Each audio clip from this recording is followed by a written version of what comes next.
Hi அனைவருக்கும் வணக்கம். எல்லாரும் எப்படி இருக்கீங்க? இன்னைக்கு வந்து தட்டைப்பயிறு சுரக்காயும் போட்டு ஒரு அட்டகாசமான குழம்பு டிஷ் தான் பார்க்க போறீங்க. ரொம்ப சிம்பிள் அண்ட் ஈஸியா இருக்கும். ஒரு சின்ன மசாலா அரைச்சு சூப்பரா பண்ணிடலாம். வாங்க வீடியோ போலாம். இங்க பாருங்க, நம்ம குழம்பு வைக்கிறதுக்கு முன்னாடியே நான் 2 மணி நேரத்துக்கு முன்னாடி ஊற வச்சு இப்ப வேக வச்சு வச்சிருக்கிறேன். 4 விசில் விட்டு நல்லா அழகா முத்து முத்தா இருக்கு. அடுத்து 1/4 கிலோ சுரக்காயை தோல் சீவி கட் பண்ணி வச்சிருக்கிறேங்க. இப்ப குழம்பு வைக்கிறதுக்கு ஒரு சின்ன மசாலா ரெடி பண்ணிக்கலாம். சரிங்களா? 2 டேபிள் ஸ்பூன் ஆயில் போட்டாச்சுங்க. மசாலா வதக்கிறதுக்கு ஒரு 10-15 சின்ன வெங்காயம், 4 பல் பூண்டுங்க. அப்புறம் இப்ப வெங்காயத்துக்கு கூட 4 பல் பூண்டு சேர்த்தியாச்சுங்க. அடுத்தது ஒரு 4 பல் பூண்டு இருக்குது, வந்து குழம்பு தாளிக்கும் போது சேர்த்திக்கலாம். நல்லா வாசனையா இருக்கு குழம்பு. சரிங்களா? வந்து 1 டீஸ்பூன் சோம்பு சேர்த்திக்கலாம். 2 பெரிய தக்காளியை நறுக்கி வச்சிருக்கிறேன். இப்ப தக்காளி வந்து நல்லா குழைய வேகட்டுங்க. அடுத்தது ஒரு கைப்பிடி வந்து திருகின தேங்காய். மசாலா சேர்த்திக்கலாம். 1 டீஸ்பூன் தனி மிளகாய் தூள், 1.5 டீஸ்பூன் வந்து மல்லித்தூள், 1 டீஸ்பூன் வந்து குழம்பு மசாலா வந்து சிம்மில் வச்சுக்கிட்டு ஒரு கலந்து விட்டுறலாங்க. மசாலா ரெடி. இதை ஆற வச்சு ஒரு ஃபைன் பேஸ்டா நம்ம அரைச்சு எடுத்துக்கலாம். இப்போ ஒரு மண் பாத்திரம் வச்சு 2 டேபிள் ஸ்பூன் ஆயில் போட்டுக்கிறேங்க. இப்போ ஆயில் வந்து சூடாயிட்டு இருக்கு.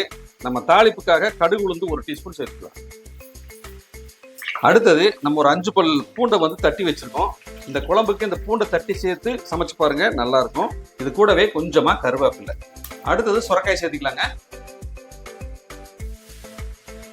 சுரக்காய் 2 நிமிஷம் நல்லா வதங்கிடுச்சுங்க. அடுத்தது அரைச்ச மசாலாவை சேர்த்துக்கலாம். இந்த குழம்புக்கு தேவையான உப்பு 1 டீஸ்பூன் சேர்த்துக்கலாம். எல்லாத்தையுமே மிக்ஸ் பண்ணிக்கலாங்க.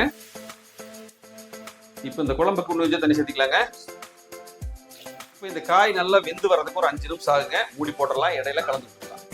நல்லா குழம்பு நல்லா குளிச்சுட்டு இருக்குதுங்க. இந்த ஸ்டேஜ்ல கொஞ்சமா அரை நெல்லிக்காய் சைஸ் புளி எடுத்து கரைச்சி வச்சிருக்கிறேன், சேர்த்திக்கலாம். ஏற்கனவே நம்ம ஊற வச்சு வேக வச்ச தட்டைப்பயிறு சேர்த்தியாச்சுங்க. இதோட மிக்ஸ் பண்ணிக்கலாம். இப்போ உப்பு செக் பண்ணிக்கலாங்க. கொஞ்சமா கம்மியா இருக்கு, ஒரு 1/4 டீஸ்பூன் சேர்த்துக்கலாம். இப்ப நல்லா மிக்ஸ் பண்ணிக்குவோம். ஓகே, இந்த குழம்புக்கு தேவையான எல்லாமே சேர்த்தியாச்சுங்க. இப்ப மறுபடியும் மூடி போட்டு ஒரு 3 நிமிஷம் மீடியமான ஃப்ளேம்ல கொதிக்க விடலாம்.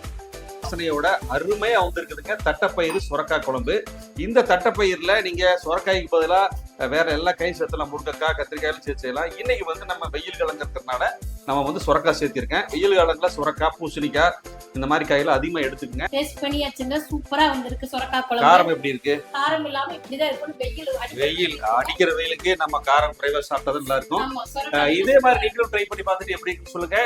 இந்த வீடியோ பிடிச்சிருந்தா நிறைய பேருக்கு ஷேர் பண்ணி விடுங்க. சப்ஸ்கிரைப் பண்ணி பாருங்க. நன்றி, வணக்கம். அடுத்துட்டு பார்க்கலாங்களா? பாய்.